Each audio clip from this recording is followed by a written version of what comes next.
Two questions. Okay. Where did you grow up? Morristown, New Jersey. Okay. And what were your parents' names? James and Alice. They were from Morristown, New Jersey. We lived on the same street, family, since 1720. Wow. Not a long street. I'm just writing about it, the third edition of a book that is about Washington's headquarters, which is right there. Okay.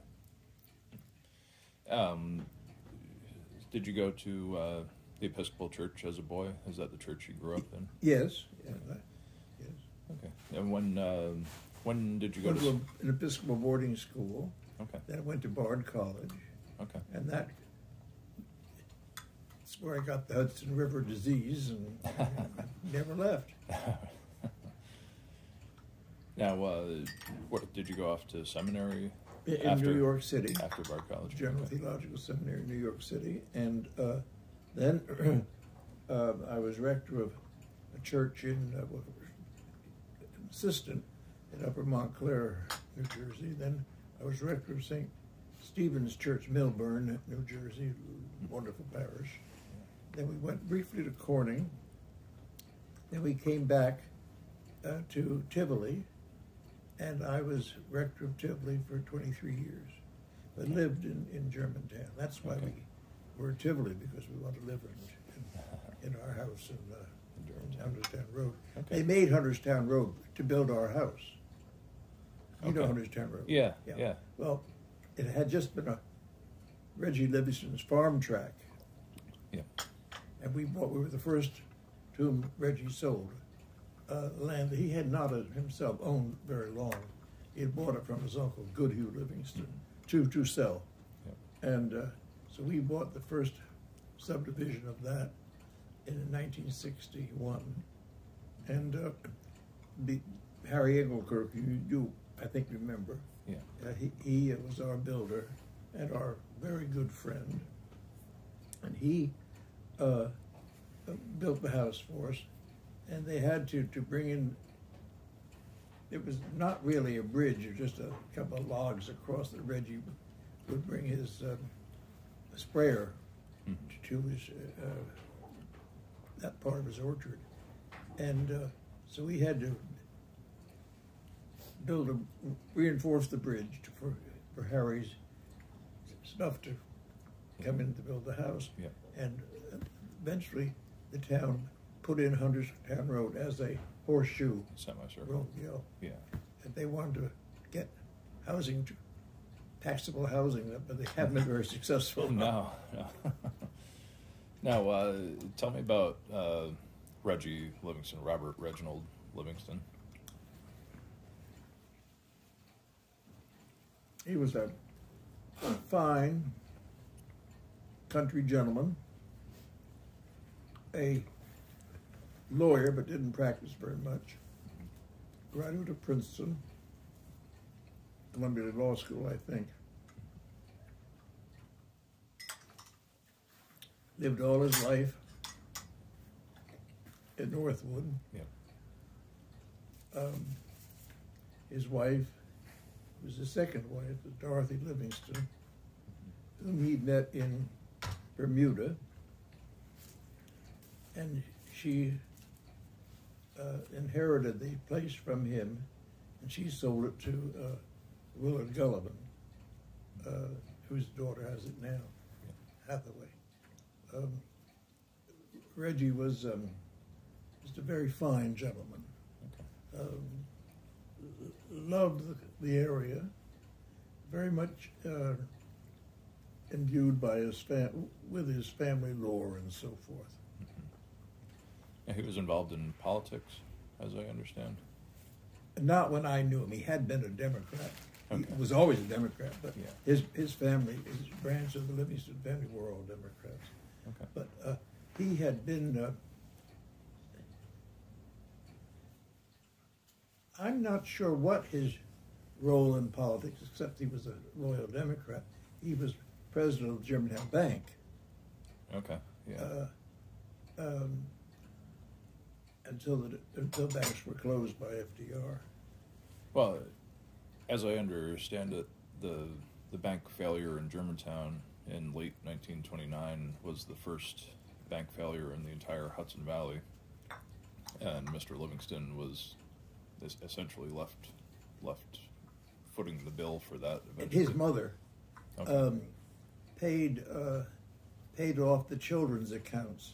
I think that's the only people cost. who got bailed out. Yeah, but his mother just couldn't bear to see the children lose their savings accounts. Mm-hmm. Okay. Now he never talked much about that. It was a very sad thing. Yeah. He was just not a banker. Mm-hmm. I don't know who else was on the board with him. I never asked. Yeah. Now, tell me about the house on Hunterstown Road. It was named Shewglie? Yes. Yeah, where did that name come from? It's Gaelic for a place that Barbara and I both know in Scotland. It means field of the fairies or field of the rye, depending what Gaelic you have. It's in the Highlands. And it was a historic house built by the Fraser family. And Shewglie wasn't. Oh, the Shewglie. Scottish place. One place in Scotland, yes. Yes. Not our house. And it's a place I love. So when we built our house there, we named it. It was just to be a weekend house or in a summer residence. If we added on to it, and so forth. And wanted a little more land from Reggie just to accommodate the cottage that we put on for a family you wouldn't know, the Bennetts, who lived briefly. They had been tenants of Dorothy Livingston, and Dorothy Livingston wanted to live in her house that she later lived in, Yeah. And so we built that for them to live on our place when we weren't there, which is much of the year. And we developed it into a very comfortable place. I haven't been back to it since we left, and I think it's even grander now than it was in our day. I don't know the name of the people. They're English, I think. Okay. You know them. Yeah, a little bit. Yeah. Now, I've heard you towed a barn to that property. No, well, there's a barn on the Shewglie property. Yes, we moved that. Okay. Where was that originally? It was over, where the Rosenquist lived later on up on the hill? Which hill? 9G. We moved from 9G. It was over by the school? Pardon? Yes. Was over by the school on 9G? Yes. Okay. Yeah. And Harry bought that property. Harry Engelkirk, and I said, Okay. I said, will you sell me your barn? Okay. And it was post and beam construction, easily moved. And so he said yes. And I bought the barn from him, and we moved it. There was some difficulty moving because it kept raining, and they can't move a house when the wires are wet. So I don't think the mover made much money on that. But it was a lot of fun, and people came around to see it moved, because they don't move many houses in they have since that as you know, the Crawfords moved a house. That's right. Yeah. Oh, yeah. Now, did you hear there was a fire recently at... What burned? No, I'm not sure, honestly. I was going to ask you if you had heard about the fire. Yes. Had knew which building. We don't know. I think it was a car shed. A shed that we had built where we stored wood, and we had cars. We kept a tractor in there. Okay. It was a car shed down. You sure that was it, Barbara? I can't think what else it would have been. That's what Mary Ann Thorson told me. The little garden house. No, not the garden house at the end of the garden. Down below, you had two sheds there. I had my old VW there. I think you kept the tractor in one of them. You kept wood there. And we don't know what it was. No great loss. No great loss at all. Okay, all right. But big hullabaloo about it, I hear. There was a little bit, yeah. Okay. I think it was your neighbors just to the north on just north of you on Hunterstown Road. There's a stone house down in there. Do you know? It's not a stone house. Okay. It's an old house. I would say never. I looked at that to buy when Reggie first bought it. It was in that tract of land that he bought from his uncle. Yeah. And I'm talking now about 1953 or 4. And it was for sale at some ridiculously low price. And I thought of buying it. I'm glad I didn't. Actually, my mother was going to buy it for me, but she never saw it because we just didn't have time to look at it when we drove up there. It was built. I haven't seen it. I'm sure it's been much changed since. Okay. It was unoccupied for a long time, and then Reggie rented it out, I guess, but it wasn't rented out for a long time either. Okay. And it was almost derelict when I first knew it. Then it was bought by a family named, come on, Barbara, Signey Ryan. And they spotted it from, they had a yacht that they used to come up the river with. They bought it from Reggie. And then they sold it, or he died, and it was sold to Peter Kenner, briefly. You know Peter Kenner, you remember that? Yeah. And they lived there just briefly, and then they moved. Then it's been sold to a number of people since then, I think. Mm-hmm. Now, did Reggie Livingston ever talk about his uncle or his grandfather? Oh, always. The people who initially bought Always, yes. Did he ever talk about, I believe it was his grandfather, Robert Edward Livingston? And that was his. Robert Edward was his grandfather, yes. Yeah. But he didn't know him, though. Yeah. But he was born in 1888. Okay. And that's about when he died, I think. He was born, I think, during the blizzard of '88, as a matter of fact. Did he ever talk about why his grandfather bought up, kind of gradually bought up so much land in Cheviot? Well, they're an acquisitive family. Oh, yeah.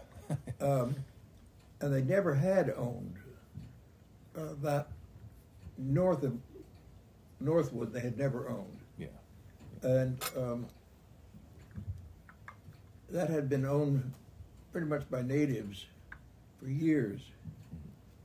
And I think I still have the deed for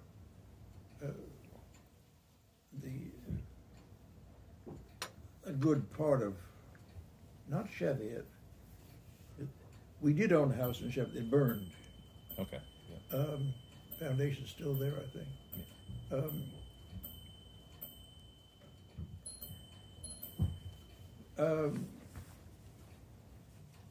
I'm off the track of your question. Oh, I had asked about Reggie Livingston and his grandfather Robert Edward and the initial buying up of all that land. Well, coming yes, into Germantown. Yeah, I think just because it was available. It was available, and they didn't want anybody else to have it. I think. Oh, yeah.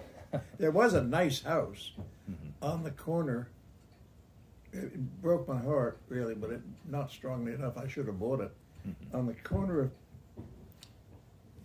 just where you go down to Cheviot, just before the fork, you're just past Hunterstown Road. Yeah. There's a lot in there. There was a rather nice house there. Is this the one that was knocked? You Pardon said me? there was a house that was knocked down by a subway worker. You said who had purchased it? Is that the house you're talking about? No. The man who owned it lived in New York. He was a Germantown native. Okay. And there were nice trees on it. And it was for sale. It was not a small house either. It was a medium-sized I'd say 1840s house. Rather good lines. Yeah. And he had it smashed down. And then the trees came down. He had them cut down. I saw him when they were being cut down. I said, "Why are you cutting the trees?" Yeah. "Oh, nobody wants trees," he said. "Oh, what were they going to move to the country for if they didn't want trees?" That's right. Yeah. Well, anyway, he never did. He ever sell that? Yes, I don't know who bought that. Okay. Now, did that property have a large barn? No. With it too? Okay. No. Okay. There were no large barns. There was a barn across the street at that fork, where you go right Across from the cemetery. Yes. Right. Yes. But Yes, then that there's- burned. But then there was also one pretty much right across from the fork. Like on the creek side of the fork of Cheviot Extension and Cheviot Road. I don't remember. I remember the No. barn that burned. Okay. I remember when it burned.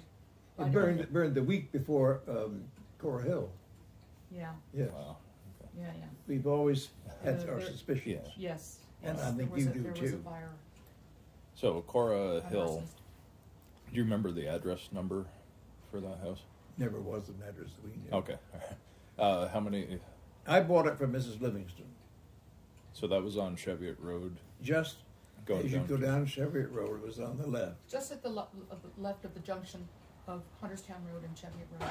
You turn left and it was right And, there. and there was never a barn in that area, immediate area, Okay. that I remember. That you remember. Okay. But there was the house that we bought, and I spent 2 years repairing it, and it burned in 20 minutes. Yeah. Yeah. That broke my heart, really. Under mysterious circumstances. Wow. It was burned under mysterious circumstances. It We was think rented, we think it was looted but the first, people weren't there at the time. because the Yeah. pieces of were nice furniture in there that we could find no trace of. Wow. From my understanding, that was an old Ryphenburg family house. Is that? They had lived there for a while. They had rented it from Reggie. Oh. Okay. Well, that was Rosemary Ryphenburg's family. I know where she later worked for us. Okay. But that was She did. Rosemary Ryphenburg. Didn't work for me. Yes, she did. Think. No, okay. Whatever you say. I don't recall. She's the one, Barbara, who ran over our dog. Don't you remember? No, that wasn't Rosemary. That was somebody else. Oh, maybe. Was her name Rosemary? Rosemary Ryphenburg. She had a number of brothers and sisters, and Okay. they all lived there. Yeah, okay. But that was before our time. Okay. And it was just she told me that after I had bought it, she told me she lived there. Now, you also had from my understanding, you had a smaller house on Cheviot Road as well. That We built a cottage adjacent to our house, adjacent to Shewglie, where Elliott's mother moved. okay. Yeah, we always call Okay. it the cottage. I don't. Okay. We had put an addition. That was on there. our property. Yeah, it was our property, Okay. opposite the barn on our property. You turn in, the barn's there, and cottage is there. We put an addition on that, and added a fireplace and. I don't know. Beautiful view. Yeah, beautiful, nice situation. Elliott's mother lived there very happily for 10 years. 9 years. 9 years. Another house I wanted to ask you about was the house on Dalesbridge Road that I think you purchased from Herman Rumke. Oh yes. Happy and, place. and the Happy Place, yeah. Because the happy You know why it's family. called Happy? But there was a family named Happy. Oh, really? Okay. It isn't what good times they had there. It was a family, and that just seemed a strange thing to me that there was a family named Happy. But there is over toward Woodstock, there are a number of people whose name is Happy. Okay. Surname or was. All right. Where on Dalesbridge Road was that located originally? Oh, I could. Across from the Rumke house. Okay. Across from Herman Rumke. I think We bought it from Rumpke, not. Yeah, it was right across the street from it. Okay. Not far from where we moved that house. Oh, yeah. We moved that house. I know. Yeah, I have pictures of it. That was a lot of fun. Do you? Yeah. We had a lot of fun with that house. you had a piece of land on Hilltop Road. I bought that You moved it to. from. Paid a lot of money for it too. Well, beautiful double view, Yeah. all the way down. Who did I buy that all from? the way down to the land below, down to the mouse house down below. Yeah. You know. Who did I buy that from? Do you remember? Somebody died on the property, or No. No. It was a beautiful location, and the house was high. We made it high, and the steps up. Because yes, people objected to that, but Well, we used two stories. duplicated the same thing as the house had when it was on Daresbridge Road. yeah. A full basement and Okay. a full. Livable basement. There was a nice sitting room downstairs, and a fireplace, and the kitchen was downstairs. The kitchen was on that level, the lower level. Yeah. And upstairs there was, and it must have Double sitting room. been finished off by the people who had worked on the estates because the molding It was is an elegant little cottage. yes. Okay. How old did you estimate the house was, or is it still there? 18 something. Oh yeah. Early, well, I would say that's anytime after 1820, Okay. and I base that on the moldings,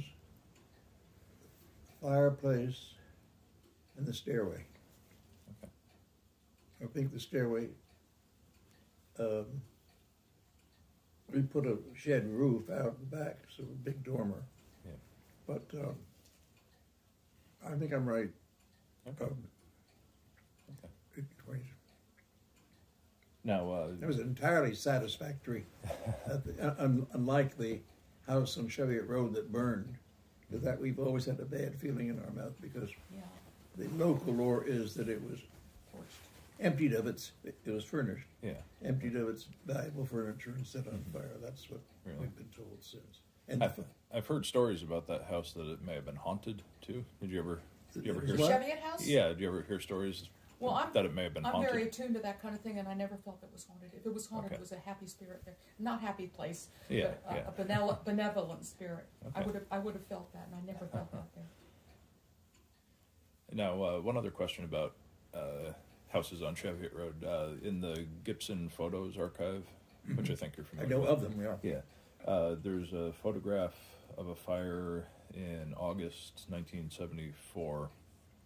It's not the old Ryphenburg house. It's a smaller house. Said it was built in 1822, owned by Reverend Lindsley, and it burned in August It '74. was July, I think. Was it? Okay. That was the house we're talking about. Really? Okay. If That's the that- house. That's the one. And it Okay. was it burned on a Sunday morning. Okay. Burned on a Sunday morning. Wow. Yeah. Yeah. But it wasn't 70. Yes, it would have been 74. 74. Yeah, your mother had Okay. moved there just before. What? that. Yes, wasn't it the 15th I don't know. of when it- July? I don't- think it's the it was the 15th of summer. July. And there were people who had rented it, but they weren't Yeah. there, fortunately. Yeah. It was very sad. Very sad. That's a house that burned down. Okay. Well, it didn't burn down. It burned so that it was Partially burned. We kept the foundations, thinking we might rebuild. We But, were I we think the were foundations are still there somehow or other. we were advised legally to keep the foundation.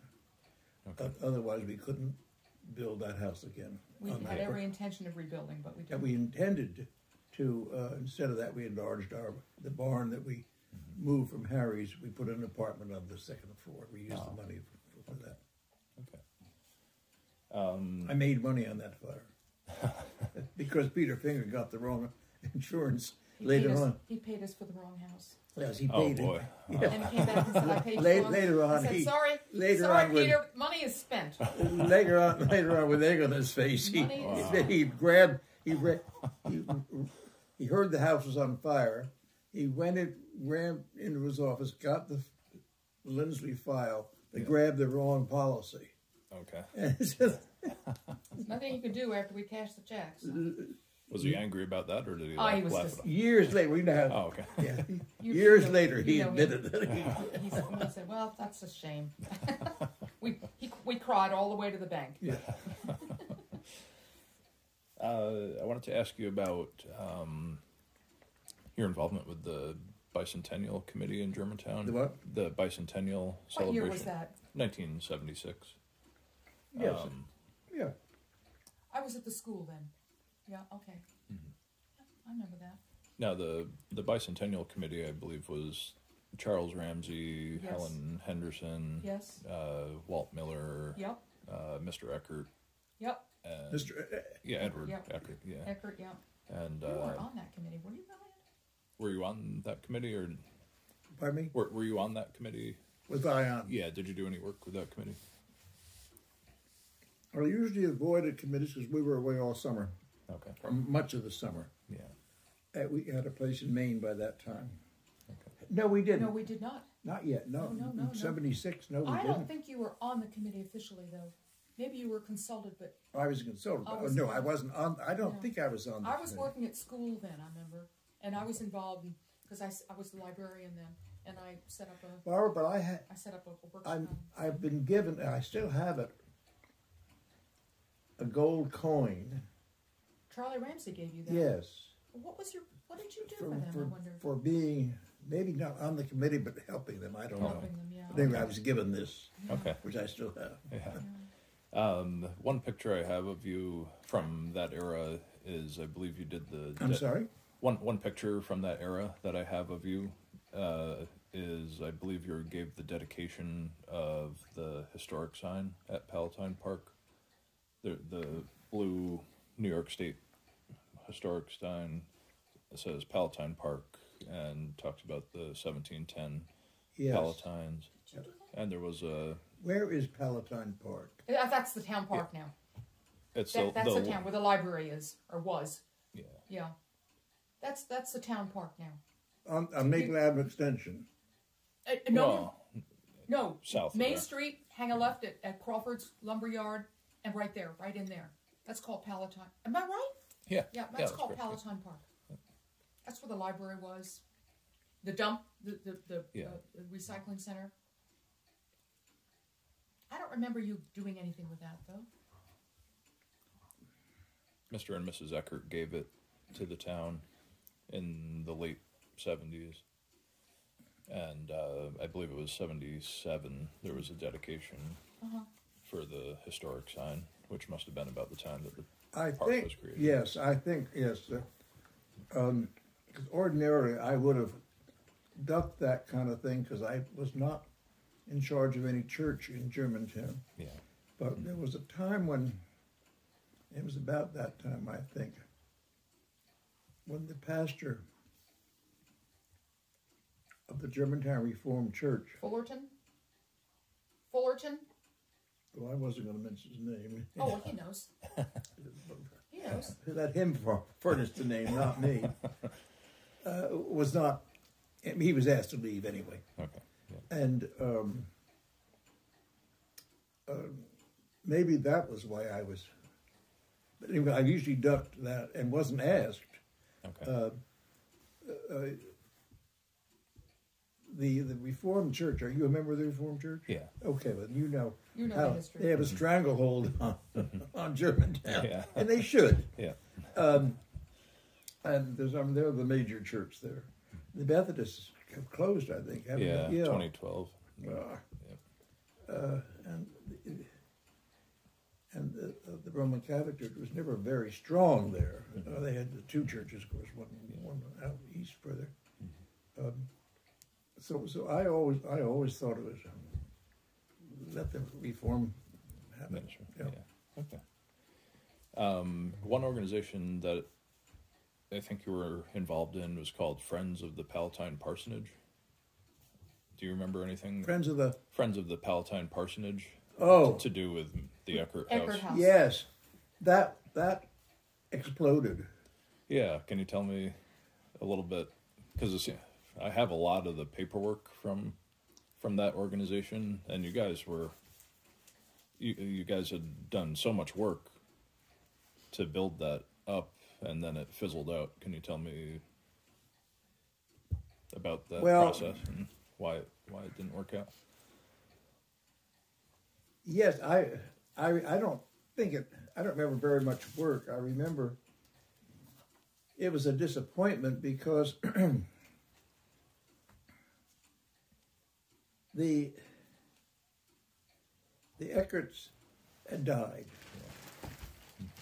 and they. Do you remember the Ekerts? No. Friedl? I was just a little kid. Friedl was memorable. Yeah. You didn't forget her once you even saw her.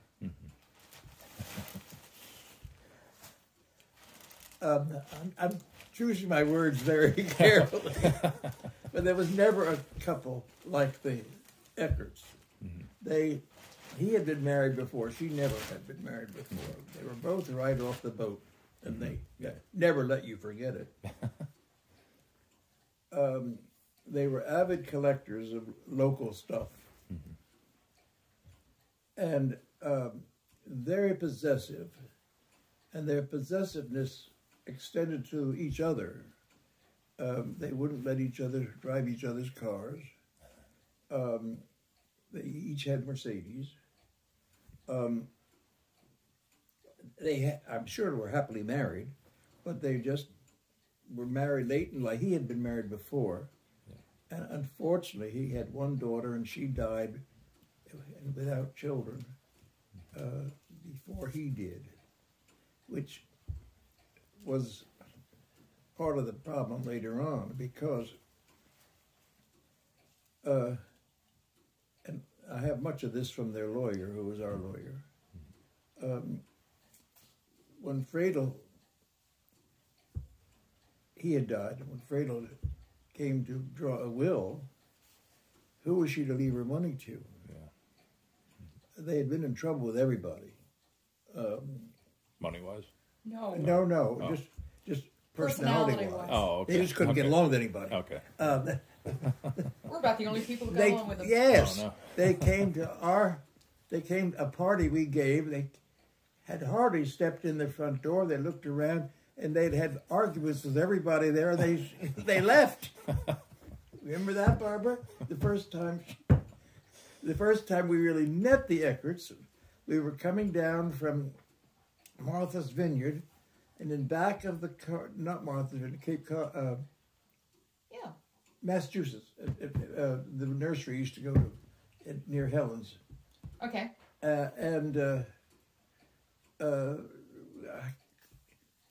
Our car was full of plants, and they must have seen us gassing up at the gas station, because they followed us.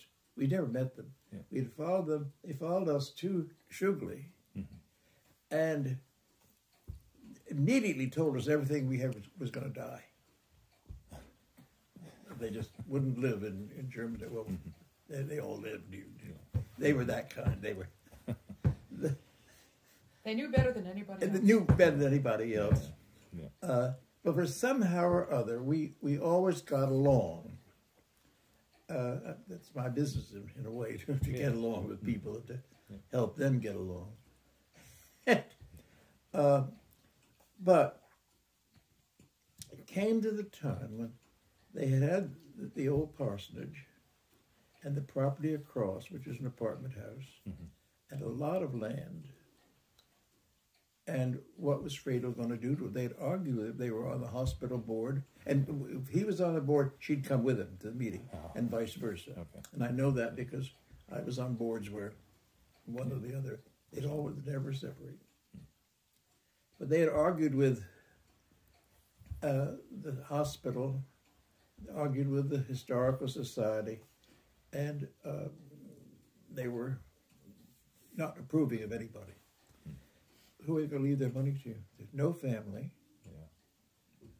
And finally, Arthur Reuter, the lawyer, suggested to them Bard College. And she said, yes, that's good, Bard College. And Bard, as you know, was then and is now heavily Jewish.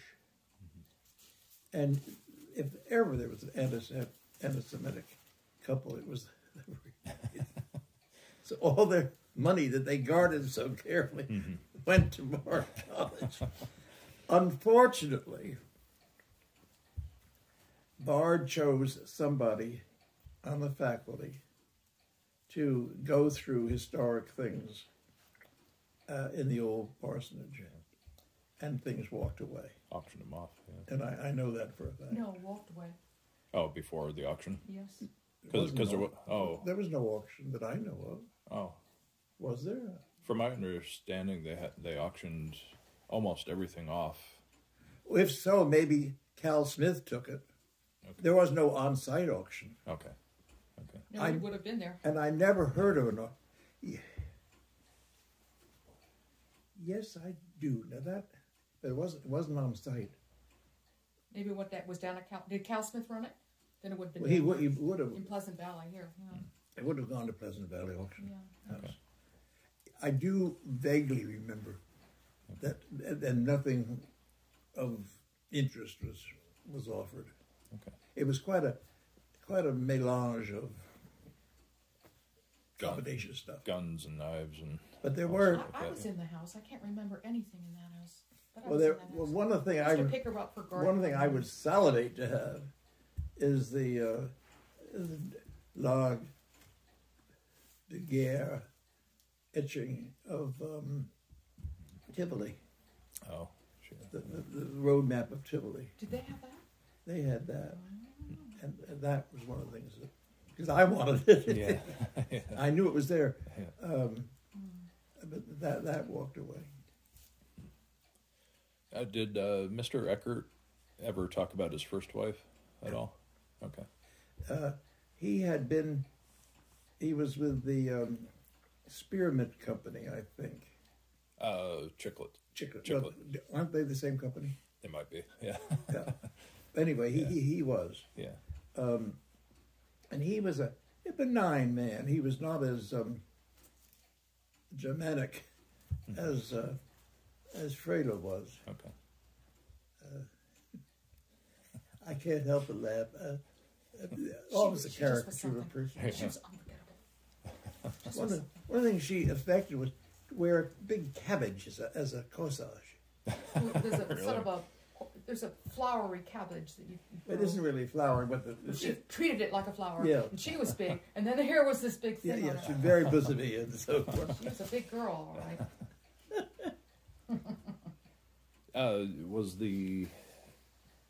So the Ekerts had a garage that's still standing on that property, on the same side as the parsonage. Oh yes, with the greenhouse. Yeah. Do you remember there was a barn there when they bought the place? There was an old barn that was about as old as the parsonage itself.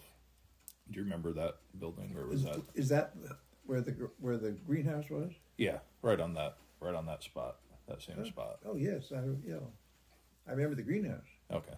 Yeah. I was more into greenhouses than I was in barns, and so but I was never in the greenhouse. Okay. It didn't look very savory to me. I was brought up in that business. Okay. And I'm very critical about greenhouses. And it had a green glow to it, which a greenhouse should never have. But it was close to the road, as I remember. Yeah. Yeah, very close. Yeah. What got us on this was when the Ekert property came to the town. Somebody came to the town. The question was what to do with the house. Yeah. And there was one person in town who wanted to make it sort of a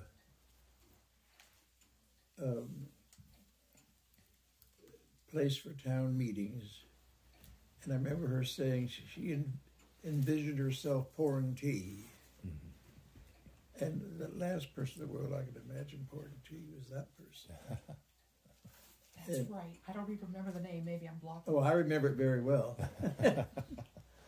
And as long as we were in Tivoli, in Germantown, I don't think it was developed in anything. What's it now?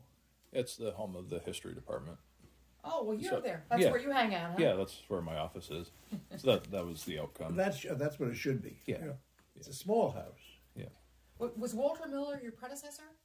There's been a bunch in between. Okay, did you ever know Walter Miller? No, but I'm related by marriage. Oh, okay. In a few other ways.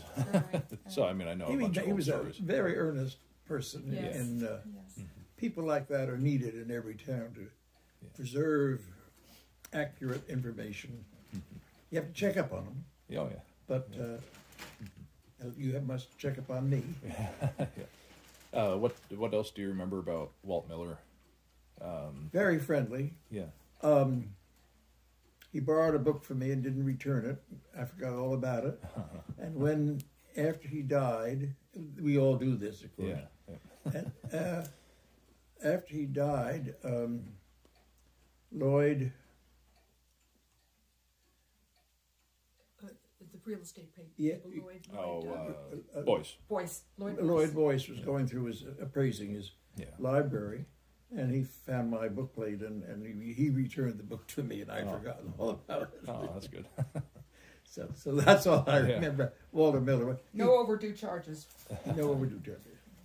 Do you remember anything about the controversy after he died when he had a lot of historical memorabilia, a lot of priceless historic artifacts that were given to him because he was the historian for the county and the town for so long, and it was questionable whether some of the stuff belonged to his wife, his widow, or belonged to the town, or belonged to the county. Do you remember anything about that controversy? I remember hearing murmurs, Okay. but you remember I was always an Auslander in Auslander, Germantown. Yeah. My church was in another town. Yeah. I was from New Jersey. Yeah. Bad enough. Hadn't lived there for 200 years. Hadn't lived there, and I come from a place where we had lived for 200, so I know just how they feel.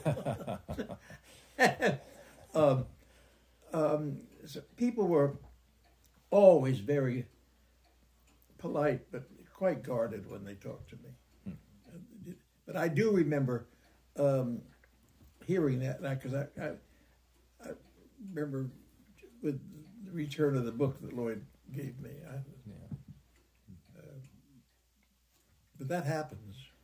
Okay. I mean, people, things are now priceless, but when I first knew that area, you could pick up. Well, I remember a man on Eastern Parkway. Yeah.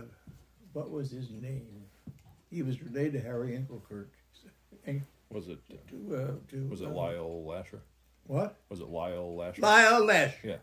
Aren't you good? That's why he's. I was going to ask you about him. That's why you guys. I was going to ask you about his house. Well, Lyle Lasher was kind of discounted by everybody. He was, I don't know whether he drank or what, but he was a town character. Mm-hmm. And Harry Ekert had no, because Harry was a very straight arrow. Harry Ekert had no use for him. He was Pauline, his wife's relative. And he became a friend of mine. And he began dismantling he had a nice old house. Yeah. He began dismantling his house. And among the things he had for sale were the beams, the old oak beams. And I had a friend in Short Hills, New Jersey, who was building a house and wanted old oak beams. And I said, well, I have a friend who in Germantown. He came up, and unfortunately, I walked away while they were doing the deal. And he bought all those beams for $16. Beautiful, clean beams. $16. And when I found it, I was furious. You know who that was, Bob. Yes. You know. What year was that? Do you remember? Or about? Oh. Our children were very young. We hadn't lived there long because... About 1976. 68, 69. No, we moved there in 69, 1970. Yeah, a little later than that, maybe. Yeah. Wow. I know, and I was really furious about that. Yeah. And then one day, the foundation was still there. One day I was talking to Dorothy Livingston about old things, and I mentioned there was the cornerstone of this house with initials on it. And she was interested, not to buy, but just interested in old things. Yeah. So I drove her over, and it had gone. Wow. He had sold that, I Sold the cornerstone. Do you remember what the initials were? No, I don't. Cornerstone? No, I don't. I don't. I wish I'm not going to make them up. All right. No, I don't. Yeah. It was because that was an unusual cornerstone. I've never seen another one around the area like that. Now, where on Eastern Parkway was that house? Going north on the right. Okay. Was it, as you're going north, was it before you get to Ford Road? The road that goes off towards the Rojan, called Ford Road? I don't know that road. I don't. I don't know Okay. that road. At least I can't I think of go it. up and get my Columbia County Atlas, and Okay. I suppose it had been that Lasher house for many years. I suppose. Yeah, because there was an old schoolhouse. No, this as wasn't. well. This- That's This gone was now. very much a residence, Okay. and had been a residence of consequence. No question about it. Wow. I mean, it was a 2.5-story house Okay. of good lines, and I guess people had bought the floorboards, and why he dismantled, I don't know. I know Harry Ingram had no use for them, whatever, Yeah. and the respectable people in town didn't. I don't know. I liked it, but I've always liked off people. Do you have any idea what the history of that house was? Like, did anyone talk about like who had built that house and what? Lyle Lasher's house? Yeah, No. like what family it had No. been in for all those years. No. But now you piqued my interest. You know the Columbia County Atlas, Yeah. Beers. I have Do you it have up- one? Most of them are online now. So they're online, Elliott. You don't even need those anymore. As nice as they are, But see if As there's nice a as they Lasher. are. Look online and see if Okay. it doesn't have Okay. a Lasher house there. Okay. Can I ask you again about the Friends of the Palatine Parsonage? Like, how far along did that? Because I believe you were one of the board members. Just looking at the Was it paper. ever formalized into a board? It looks like it was never, from my understanding, it was never fully incorporated as a nonprofit organization. That's Well, I'm sure you're right about that. Yeah. I wouldn't know about that. Yeah. All I remember it was just a matter of dissension. okay. And Mary Black, you've heard of Mary Black. Mm-hmm. She attended one meeting and just shook her head. She had nothing to do with it. Wow. It was just too contentious. And it was nobody who was heading it up, but there was this one rather bullheaded woman, local woman, who wanted to run it. And she's the one who wanted to pour tea. I remember now. yes, yeah. Her name will not be mentioned. Pardon me? No. Her name will not be mentioned. She may still be around. I don't know. I think she's dead. But the last person pour tea. Yeah. Right. Once we're done recording, can I take a guess? I'm sorry? Once we're done recording, can I take a guess at who she was? Can I take a guess at who she was? When they're done, when you're not recording. Yeah. When you're not. Yes, go ahead. No, not now. Later.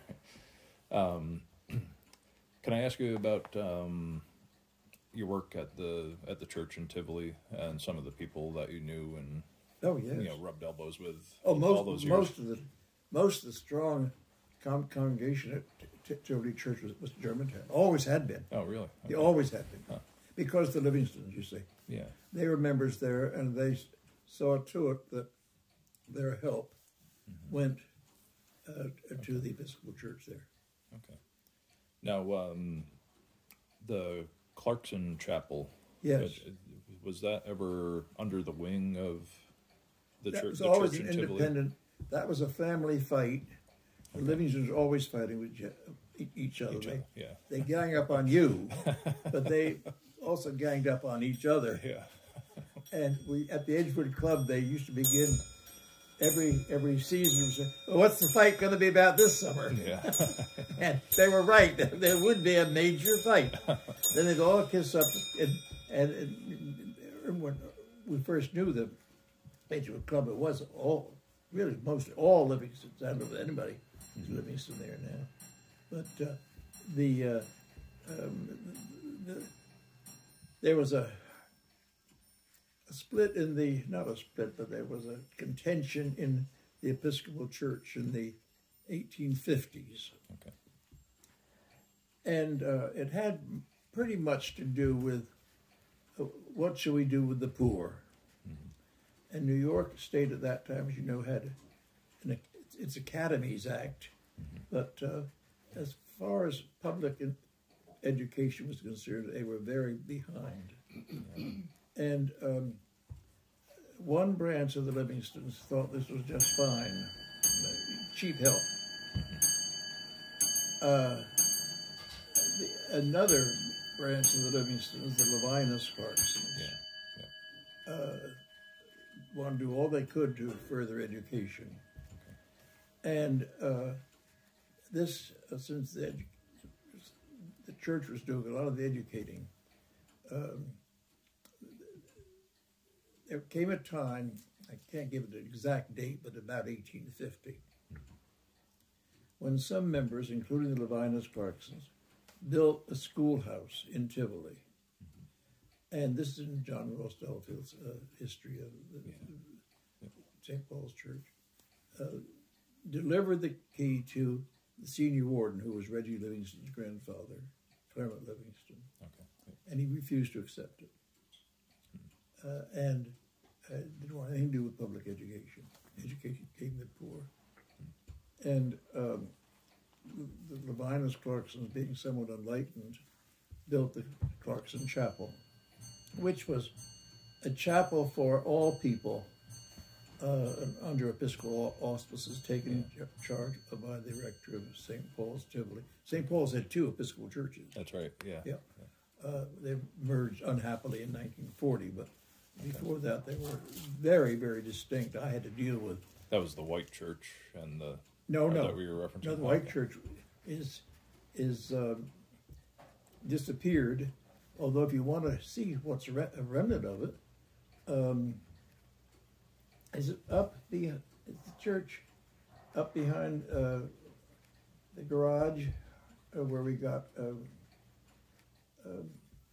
on 9G. Whose garage was it? Just about opposite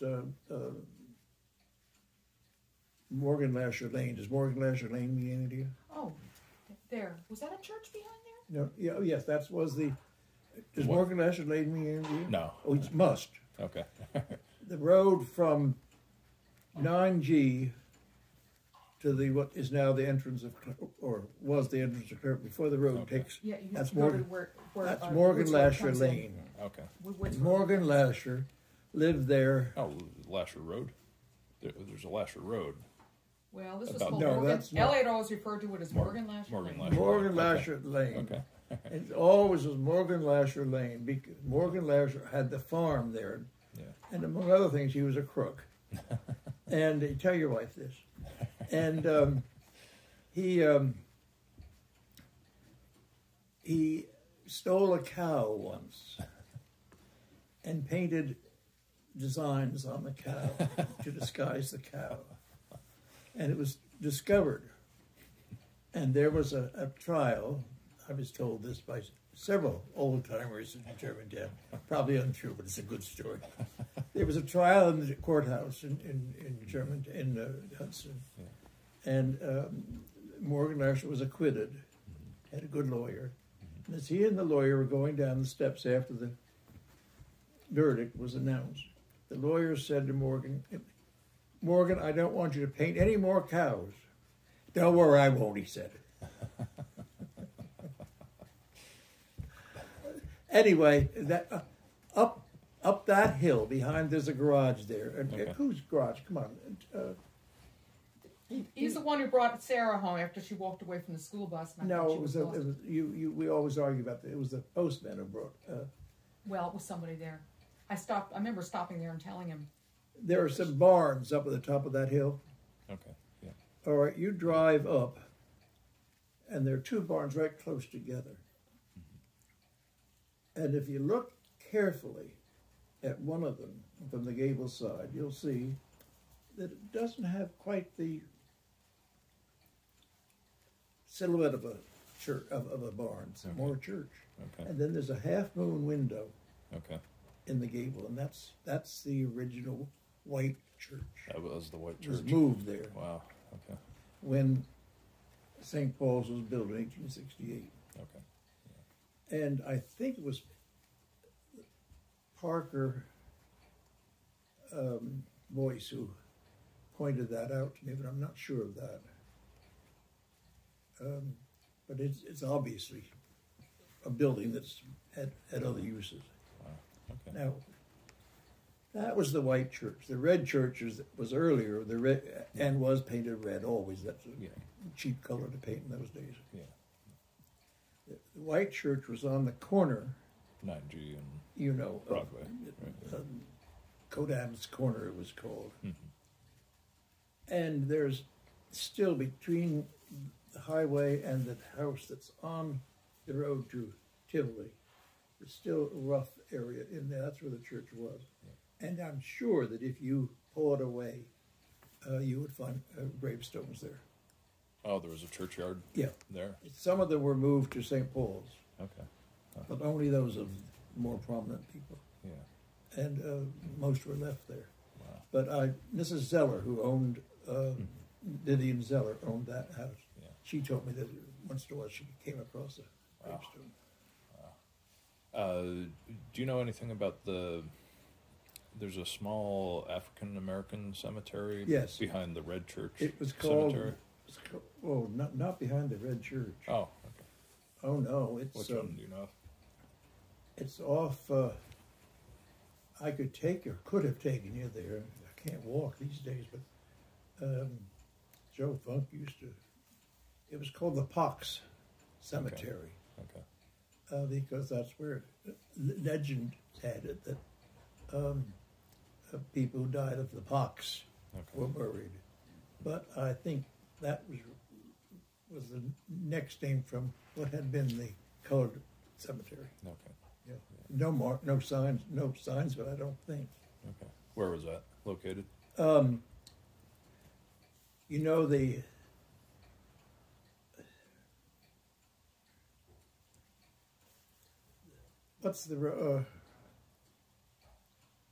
What's the road, Barbara?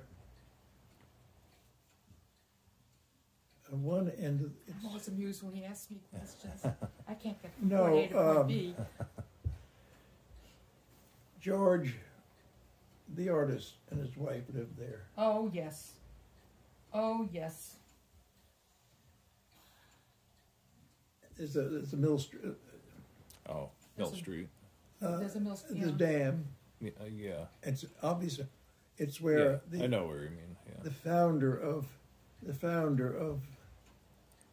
second founder of St. Paul's Church lived there. Palmer. Somebody. Is it North Road? Is it North Road?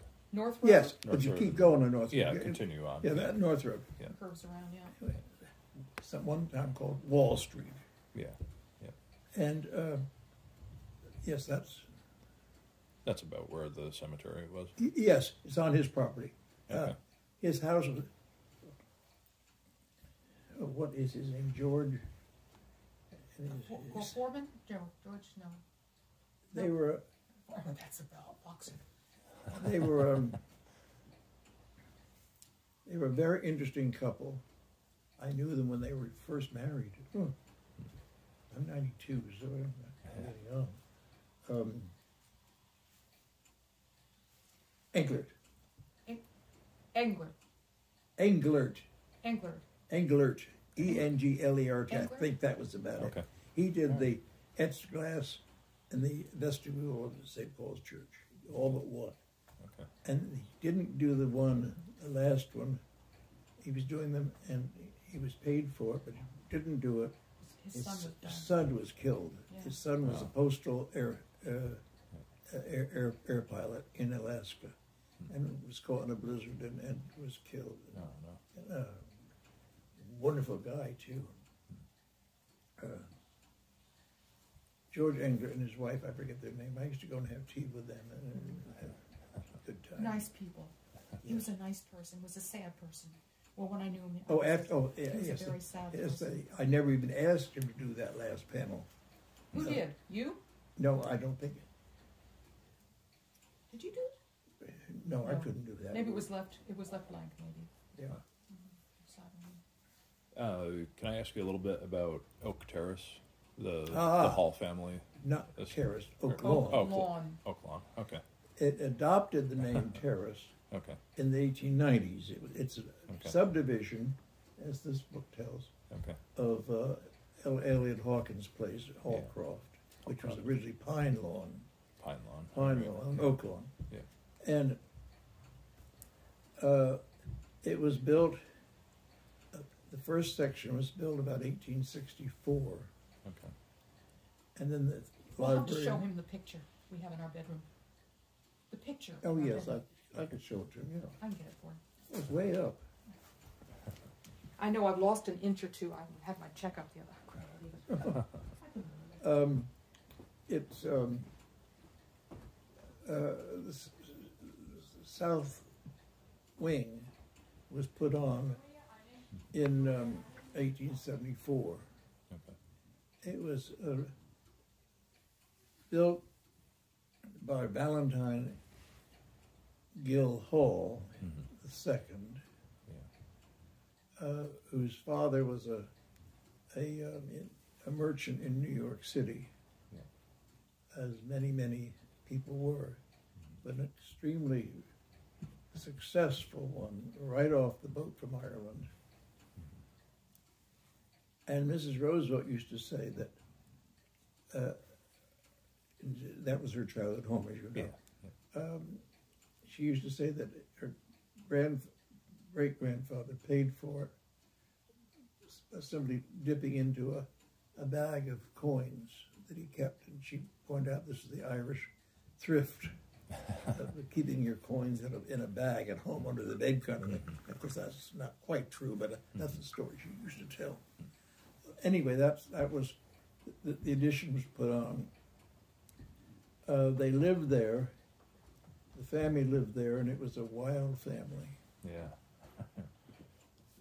While you look at that, and Barbara explains it to you, I'm going to... Okay. Don't we have one with Mrs. Roosevelt in front of it? Yes, we do. That's there, too. That's the famous picture, the one of Mrs. Roosevelt. With her bicycle. There's Oak Lawn. You see why it's called Oak Lawn. Yeah, I was going to say. Are you all right with your coffee? I'm going to remove these in case Yeah. you want to put Yeah, anything sure. down there. She meant Germantown. That's right. And you know why that is? No, I don't. Why do you think it is? Because they took the train from Tivoli. Okay. Yeah. The Tivoli railroad station was very prominent, both for shipping, and the Germantown wasn't. And the Germantown was further up. Yeah, much further up from where you were. Yeah. And so she always spoke of Tivoli, and very rarely did she speak of Oak.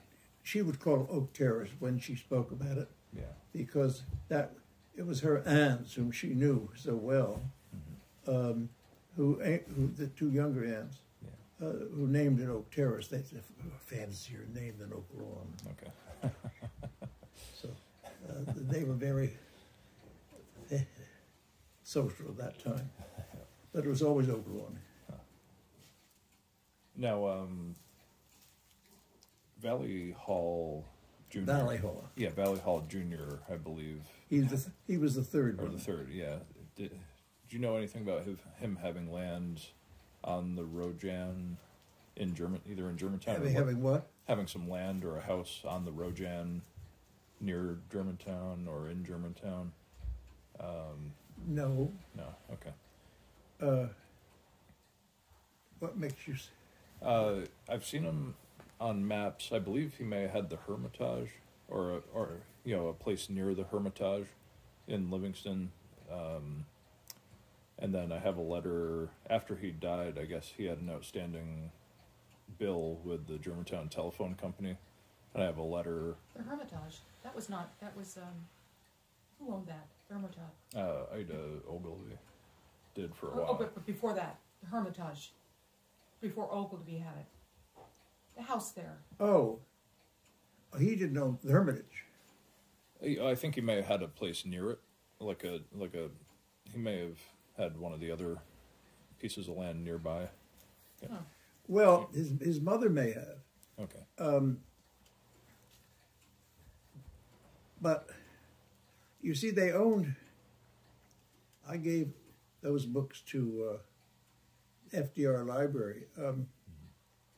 Each of the houses, the big houses that he speaks of, they had their farm lots back toward they claimed they owned as far as Connecticut, if not beyond. Yeah.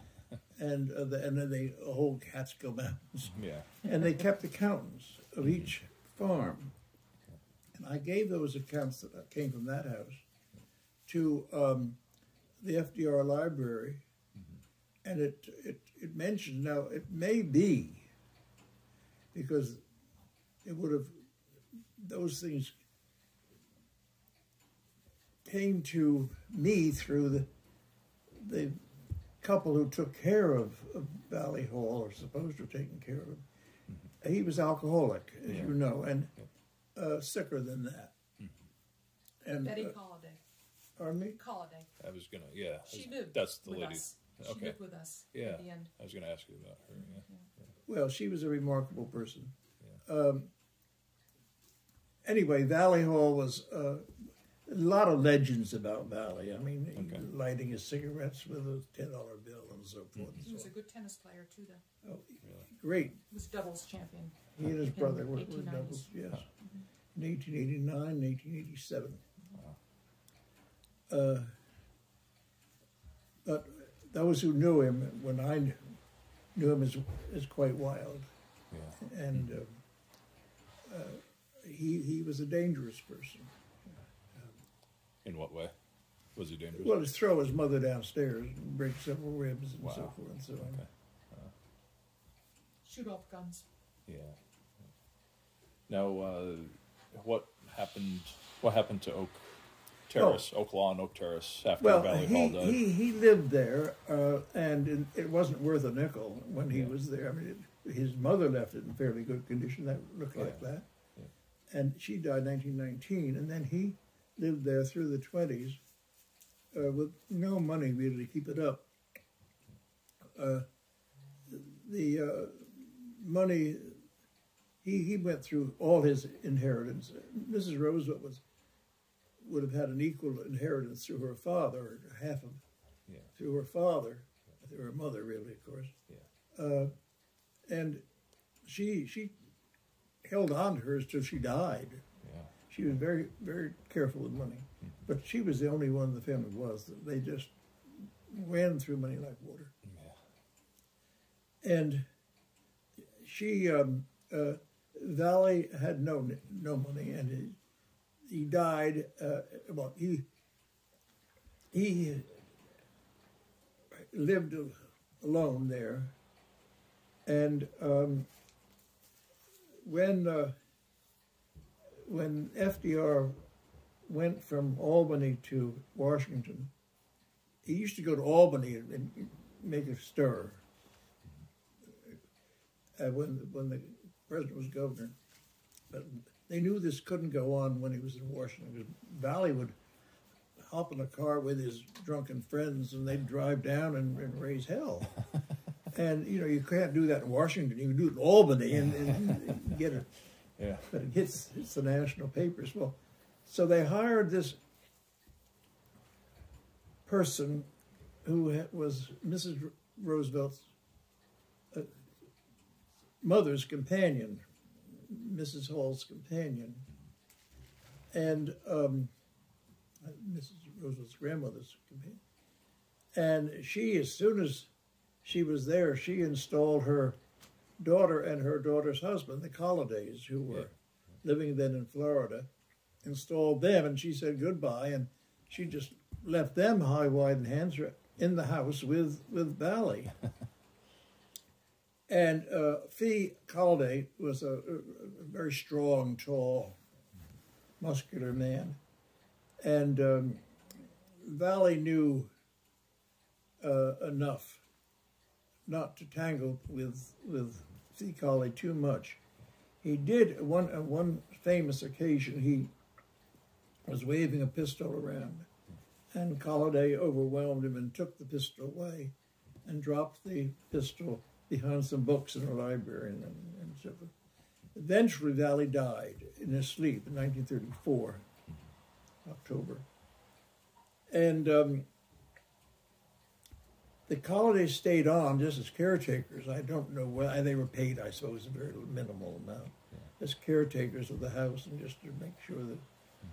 And it was in that, soon after that FDR came up to look over some furniture at the house. He was thinking about building a top cottage, and Fee went over to the bookcase and reached behind the books and pulled out